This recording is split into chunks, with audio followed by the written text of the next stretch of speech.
তাকে সারা দুনিয়ার মানবতাবাদী রাষ্ট্রগুলো তাকে যাকে রিফিউজ করেছে, ব্রিটিশ প্রাইম মিনিস্টার ওপেনলি বলেছে শেখ হাসিনাকে তারা জায়গা দিবে না।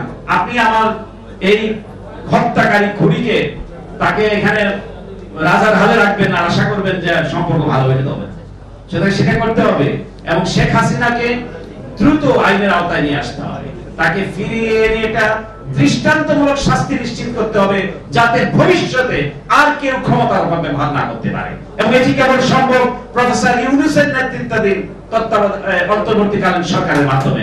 আমি মনে করি এই অন্তর্বর্তীকালীন সরকার, যিনি সমগ্র দুনিয়ায় সমাদৃত, সম্মানিত, এবং তিনি সরকার প্রধানের দায়িত্ব নেওয়ার ফলে আমরা সম্মানিত বোধ করছি।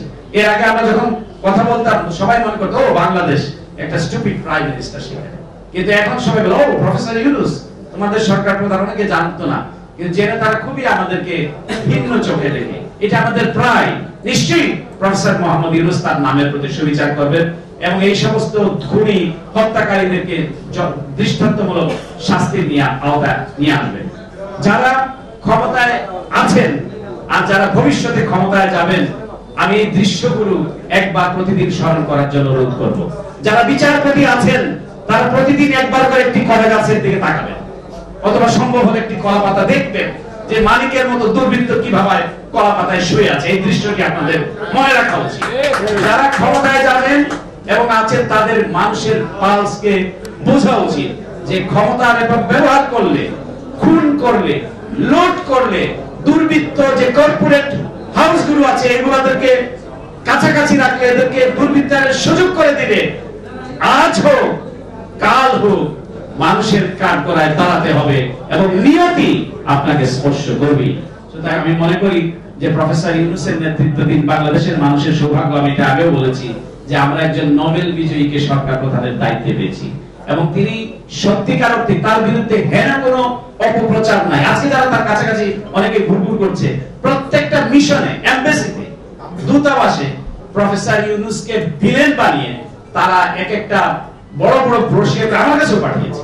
ওয়াশিংটনে বলেন, নিউ ইয়র্কে বলেন যে প্রফেসর ইউনূস কিভাবে গরিবদেরকে শোষণ করছে, এইগুলি বলে মিথ্যা কথাগুলো বলে তাকে এরা আবার তার কাছাকাছি গিয়ে আবার নানা ধরনের এখন চেষ্টা করছে। কিন্তু আমি জানি প্রফেসর ইউনূস সম্পর্কে উনি খুবই বিচক্ষণ ব্যক্তি এবং উনি বোঝেন যে মানে কি করতে হবে এবং কোথায় কি ধরনের ব্যবস্থা নেওয়া দরকার। হয়তো তার টিমমেটরা বিশেষ করে ফাইন্যান্সিয়াল সেক্টরে আমি বলবো খুব প্রভূত উন্নতি সাধিত হচ্ছে, সব সেক্টরে না হলেও, কারণ কিছু কিছু ক্রেডিট তো আপনাকে দিতেই হবে। 15 বছরের জঞ্জাল দুঃশাসন আপনি যদি আশা করেন যে এটা 15 দিনে শেষ হয়ে যাবে, এটা তো তাদের প্রতি অবিচার করা হবে।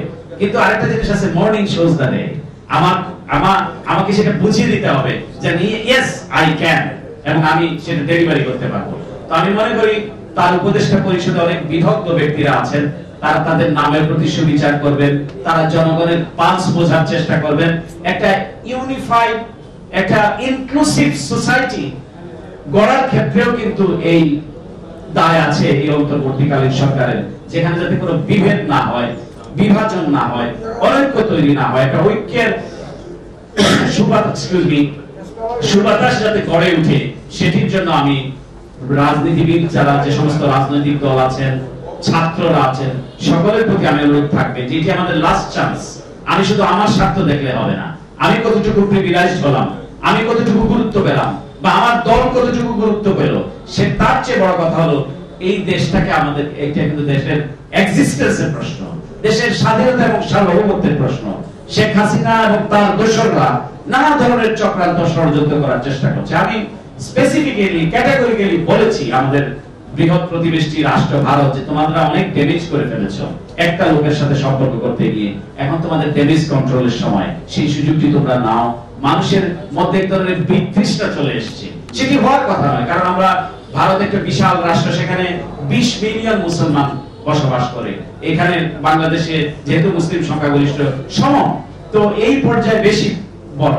তো এবং অনেক সময় আমরা অনেক ধরনের কালচার, আমাদের বন্ডেজ আছে, আমার নানা ধরনের আমাদের যোগসূত্র আছে। সুতরাং মানুষের সম্পর্ক থাকবে, এই এনিমিটি কেন এস্টাবলিশমেন্ট করবে?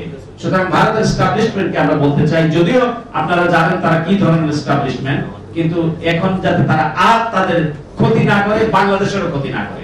এই ক্ষতিটা কিন্তু তাদেরও। শুধু যদি চিন্তা করে যে বাংলাদেশের ক্ষতি হচ্ছে তা কিন্তু নয়, এটি ভারতের ক্ষতি।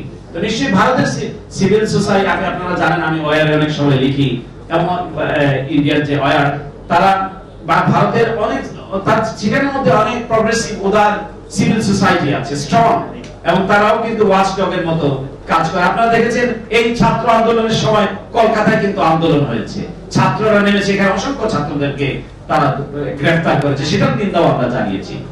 সুতরাং আমি মনে করি না যে, কিন্তু আমাদেরকে মনে রাখতে হবে, আমাদের একজনে প্রশ্ন করেছেন ভারতের সঙ্গে কূটনীতি কিরকম হওয়া উচিত, আমি তার উত্তর দিয়ে আমার বক্তব্য শেষ করব। যে ভারতের সঙ্গে আমাদের কথা হলো, যে কোনো দেশের সঙ্গে আমাদের সম্পর্ক হতে হবে সমতা এবং সমমর্যাদার ভিত্তিতে। আমার মর্যাদায় আঘাত করে আমার দেশের নাগরিকদের পেছনে লোক, গোয়েন্দা সংস্থার লোক লেলিয়ে দিয়ে আপনি যদি মনে করেন বন্ধুত্ব হবে, এটি হবে না। সুতরাং বন্ধুত্ব হতে হবে সমতার ভিত্তিতে, সমমর্যাদার ভিত্তিতে, এবং মিউচুয়াল রেসপেক্ট, আমরা উভয়কে সম্মান প্রদর্শন করব, তার ভিত্তিতে সম্পর্ক হতে হবে। ভারতের সাথে শত্রুতা করার কোনো ইচ্ছা বাংলাদেশের কোন নাগরিকের নাই, কিন্তু আমার ইজ্জতে যদি আঘাত আসে, আমার রুটি রুজিতে যদি আঘাত আসে, তাহলে তো মানুষ এটা মেনে নিবে কি করে, সম্ভব। সুতরাং আমি মনে করি ভারতের সঙ্গে কূটনৈতিক সম্পর্ক হতেই পারে, কিন্তু আপনি যদি